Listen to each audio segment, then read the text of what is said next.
Behind every bit of mom wisdom is a story of a real mom and real kids just trying to love each other well. Whether you're cozied up on the couch with a mug of coffee or out for a walk, you're welcome to join us as we share stories and laugh, learn, and grow together. It's the iMom Podcast. Welcome to this week's episode of the iMom Podcast. I'm Abby. Megan, Susan, and Chloe are here with me. This week, we're going to talk about how to help our kids discern. And that means specifically in this episode, we're going to talk about like when they have to decide whether what they're listening to, what they're watching, who they're hanging out with, who's influencing them, when they're trying to decide like what is good and bad for themselves. And Chloe is sharing a little story to get us started. I just came across this article on parents the other day that was talking about basically how to have a conversation with your kids when a star they loved is now, doing adult content. And they were specifically talking about JoJo Siwa as like she was coming out with children's music and had a line of hair bows and all this stuff, but then recently came out with a song that has very sexually explicit lyrics and the music video is very graphic. So basically the mom was saying how she was struggling to communicate to her child, yes, I know we did listen to JoJo Siwa, now we cannot. And whether it's JoJo Siwa or Olivia Rodrigo, or for me, it was Miley Cyrus was the big, Disney star to adult star transformation. How do we teach our kids, have that conversation with our kids, but not only that, but how do we help them have discernment for themselves to say, ooh, you know what? She's not making the music that she was before, and I don't think I'm allowed to listen to this one. Yeah. I read that article, and one of the things that jumped out at me is the quote. She said, there's this unspoken expectation for pop stars to stay frozen in time, remaining innocent and pure their entire careers. But pop stars often grow up faster than their younger fans, which can feel alienating to them and confusing to parents. Yeah. So you, like as the parent, you want this 17-year-old star to stay sweet and innocent, and all of a sudden she becomes 18. Yeah. Or like Olivia Rodrigo, 21 and hands out shot glasses at her concerts. And all of a sudden you're like, well, this person that was safe for my child no longer is. And so, how do we navigate that with our kids, but also give them the tools to figure these things out on their own? Yeah. Susan, I might be making you older than you are, so don't get offended by this. No, what about the Beatles? Like, when the Beatles first came out, weren't they like squeaky clean? I like was Boy too Next young Door? for the Beatles. That's what I'm thinking. I know. But here's the deal. We, our kids, entertainment is just that. Yeah. We don't hang our hat on that. So if we have to say goodbye to an entertainer, it should be like, oh, good, new pair of shoes. Let's go get another one. Yeah. And I think that's where, when they're little, they almost become idols, and we have to teach them discernment. Oh, no, that was just a form of entertainment. We could pick another one. Yeah. Right. Yeah. Yeah. So like you said, or like we said at the beginning, this episode isn't about those specific women. Right. It's about what to do when someone that once was safe and acceptable becomes someone that we don't necessarily want influence on kids. How do we help our kids discern that? And I think that the first thing that we have to do is talk about how much power we're giving those celebrities in our lives, like you just said.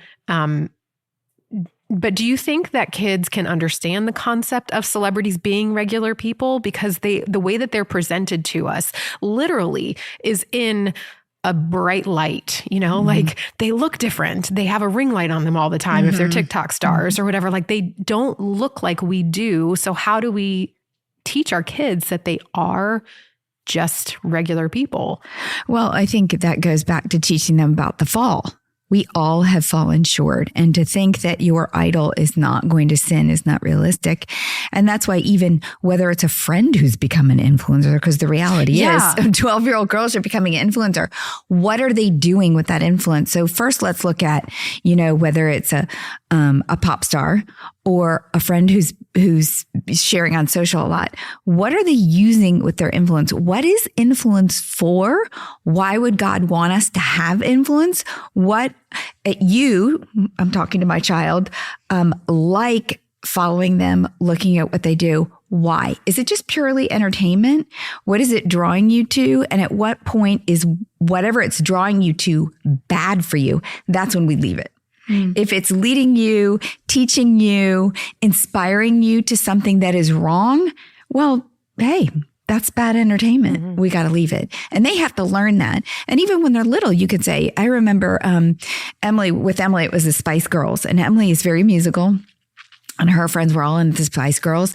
Mom, I want to go watch the movie. I want to do this. And I said, okay. I forgot about the movie. Oh yeah. Oh gosh. Yeah. And I said, okay, look, they're really very attractive girls. I think there were 5 of them. I can't remember. Yeah. But look at the way they dress. Look at what they're singing about. Is that anything we want to aspire to? No, it's not. So pick another group, Emily. Yeah. Because you're going to have to be different. You're going to have to follow another group. That's like G-rated compared to totally. What Yeah. She was only 6 at the time. Yeah. Well, yeah. Okay. Good point. Yeah. Yeah. It depends on their age for sure. I've found like looking at the magazine covers when we're walking in the grocery aisle, talking about how do we help kids discern. There like recently was an article about airbrushing and stuff like that, and just how different a model's body looks once she is airbrushed. And I think allowing like young girls to see that can really be eye-opening, just to see like, oh, well, they add a little bit of shading here and all of a sudden she looks like she has like a size D bra. And Dove has the best video on that. Dove has a really great video that takes a girl and morphs her into something else. It's really, really well done. So go to Dove's website, and that's DOVE. I'm talking about the soap. They do some really good things. Along those same lines of letting them know like about how airbrushing works and all that stuff, I think that talking to your kids, if they're a little bit older, about like what marketing is and like recently I heard we were talking about Taylor Swift, like me and a friend, and somebody referred to her as a business because they were talking about like her getting paid versus other people in her staff getting paid. And it was like she was referred to as a business. And it's true in a way. I mean, she is a human. She is a child of God, but her brand is a business. And when you help your kids understand that this person is not just their friend who writes lyrics that make them feel all the feels and make them like feel like, oh, I'm not the only one who's sad about my ex-boyfriend. Like, okay, she's doing that and you are emotionally connecting her to her, but also she is a business and there's business decisions that are being made, period. Like even the best and most well intended artist is making business decisions. And I think that our kids have to learn that. And that can at least help them. They might not be able to be completely clear-headed, but it can help them understand a little bit clearer. This person is not necessarily looking for my best interest, looking out for my best interest. Yeah. Well, I think so much of discernment is teaching independent thought. You have to separate yourself from your friends and your culture. You have to separate yourself, like you said, from the emotional feeling that you were having, this feeling, oh, I love their music. I feel so attached to this person. And you have to be able to begin to think, why am I doing this? What is it teaching me? And is it right or wrong? And that's the thing is discernment does have a barometer. What is your true north? What is right and wrong for you? Whether it's listening to music or going with a friend to somewhere or going to a movie or, skipping a class. There's discernment, and discernment is understanding the truth of what the consequences or the rewards are for this action. Does that make sense? Yeah. Yeah. So how would you apply that to deciding if this artist is appropriate for me to listen to? So at a young age, I used to say our kids had to request to download a song. That was back then when you paid for every song you downloaded. And $1.99 for the good ones. Exactly. And we used to make them do a little request. And part of that was they had to write down the lyrics for me. I said, I'm not going to go listen to this. Tell me, what does it say? And sometimes they go, why do we have to do this? And I'd say, oh, it must say something bad, huh? Yeah. Because if you're too ashamed to write down what it says, then you already know the answer. Yeah. So why ask? Yeah. If this is causing you shame and embarrassment, then you shouldn't be listening to it. Because my parents did the same thing with movies. So is Plugged In still around? Plugged In. So. It basically like we'd have to type in the movie into Plugged In and we have to print it out. And I'd have to read to my dad, here's what's in the movie. And he'd be like, okay, well, is that something you want to go see? And of course, my own shame would be like, now, But that's causing independent thought. My parents used to use that. And there was another one called Dove Film or I don't know, something like that. And y'all, so they would do that when I was younger. I came home from college as a 22-year-old, and my mom and Leslie, Bateman, who also works in the office, my godmother, they wanted to go see, which to this day is my favorite movie. It's Complicated, which if you haven't seen it, Meryl Streep, Alec Baldwin, it is hysterical. My favorite all-time movie. And my dad at 22 made me sit down and read and I was like, I'm a full-blown adult. Like, I cannot believe that you are making me read this. And he was like, do you still think it's a good movie to go see? And I was like, yeah. Mom likes it. That's so good. Yeah, we all loved it. We were dying, laughing hysterically. But anywho, that was aside, not condoning what they were doing in that movie, but it's still a really good movie. So it's not just music and movies and stuff. It's also friendship. Susan, how do you help your kids discern, as they grow up? Maybe the kid that was a good friend for them at 10 is not a good friend at 12. Yeah, we've had lots of discussions about that with my kids. And sometimes it's funny. They'll say something one day that, oh, she does this. This is so terrible. She's so whatever. And then the next day they're friends. And I'd say, wait a minute, didn't you just yesterday say that this person was making unwise choices? Well, So yeah, I think as a parent to just kind of point that out, look at the decision they're making. How does that make you feel? Are you a leader in this situation or are you a follower? You mentioned before once, Taylor, our producer who's in the room, her mother had red light, yellow light, green light friends. Sometimes friends go through phases where they were green, good friendship, and sometimes you got to put them on hold. Okay, so we've given a few tools for how to teach discernment. We've talked about writing down lyrics, right? Like reading out loud the movie review, red light, green light friends. Susan, you've mentioned before a moral warehouse, and I know you kind of talked a little bit about your moral compass, but you've said this a few times, and I don't think we actually know what a moral warehouse is. So you're building in your kids a warehouse of references to what is right and wrong. And sometimes this is hard for us as moms because we're so busy. Our kids will say, can I go to blah, blah? No. And you're busy doing something. No, you can't go. Because instinctively we're like, I heard about that movie and blah, blah, blah, blah, blah. And I don't have time to look it up, but no. And that doesn't build a moral warehouse. That just frustrates the child. Versus, Chloe, when you mentioned your parents made you look it up. Well, this is why, because, read that. We don't advocate that. Yeah. So we're not going to go watch that movie. We're not going to support it. So taking the time to really explain, and sometimes it's not explaining, it's literally just questioning your child. I hear you want to go to that party. Tell me about it. Okay. Who's going? Whose house is it at? What are they going to be doing? How do you think it's going to go down? And do you think that is something you should go to? What if, you're in high school, what if something does go down bad and everyone there is arrested or suspended and you don't get into that college that you've just been accepted to?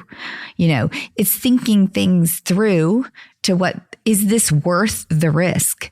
It's not easy. It takes a lot of time. Does that make sense? So when we're putting the ball in our children's court of having them read the review, having them tell us about the party, it's really triggering something in our kids of talking about how they identify as a person, as a believer, as a member of our family, right? Like, well, I don't do that because we don't do that. So kids go through phases. Think of your baby at this point. I see it, I want it, I take it. I've said this, I think, before. And as a baby, you see it, you want it, you take it. And if it's really dangerous, you're going to either say, no, you're going to put him in timeout, or you're going to even maybe slap his hand. No. And he's going to learn, ouch, that wasn't, I didn't like that. So then the next time I see it, I want it, I don't take it, I hesitate because I don't want that consequence. Yeah. Let's say it's an older child. I'm going to get put in my room, or I'm going to lose my phone or something like that. I don't want to do it because there's that consequence. Then you move to, I see it, I want it, I don't take it because guess what? My mom gets upset. So now it's about our relationship and feelings. Yeah. I don't want to upset my mom because I really love her and I know that she thinks it's really wrong. What you've got to get them to move to is, I see it, I want it. I'm not going to take it because I know it's wrong. Yeah. I'm convicted it's wrong. And even further, I see it, I want it, I'm not going to take it because not only is it wrong, God says it's wrong. And I want to honor God. So it's a transition they have to learn, and they have to learn that as they grow up. And that's what you're trying to teach. It's good. So we're building this warehouse. I'm a very visual person. So we're building this warehouse where they can walk in, and on these shelves or in these boxes or whatever are all these little lessons, all these little thoughts and conversations they've had with you or things they've learned along the way that inform the decision they're making. So for example, I see it, I want it, but it's my brother's, and I'm not going to take it because that's not kind. Fruit of the Spirit. It's a biblical thing. That's a little lesson, just sibling respect.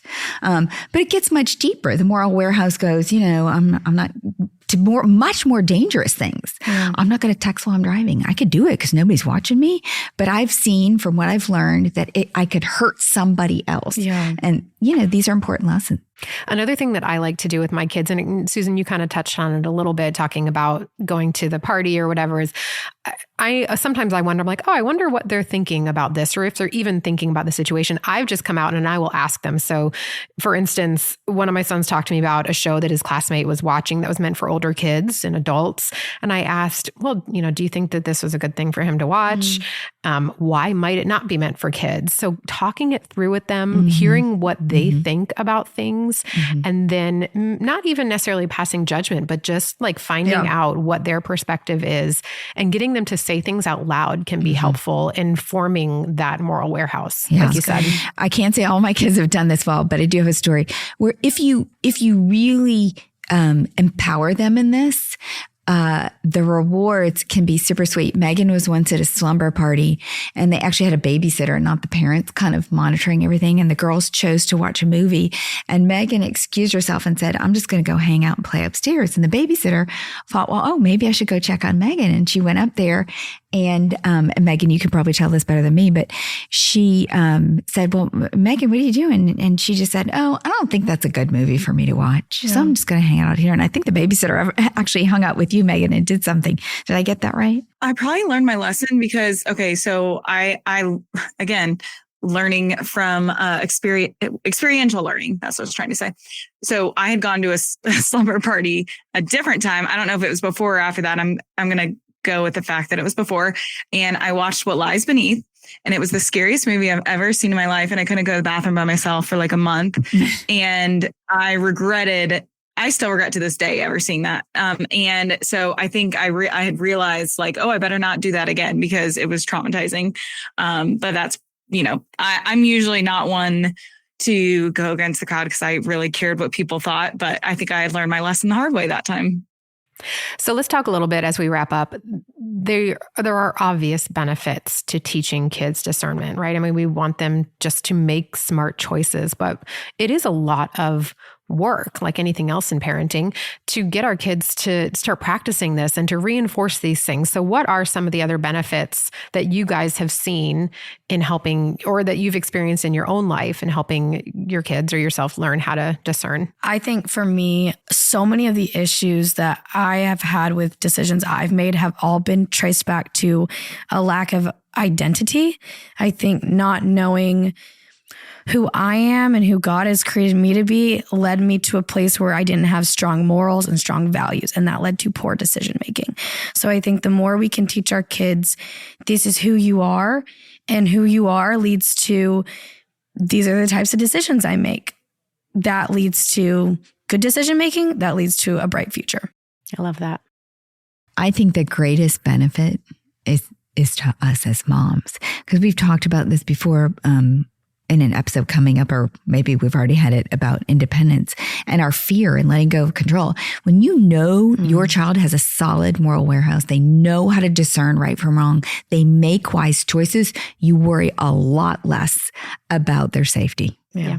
I think that when we help kids sharpen tools like discernment, we're empowering them to believe in themselves and their ability to be in the world alone. Like you said, be independent, and we can guide them. We can correct these missteps that they make in discernment right now, but then we push them and we go, you got this. You can do this. You have the moral warehouse. You know who you are. You know your identity. And now you can go out and be confident that you're making the decisions that honor that person, honor you, and honor the Lord. And I think that's the big takeaway. And that's all for our chat about discernment and helping our kids through these decisions.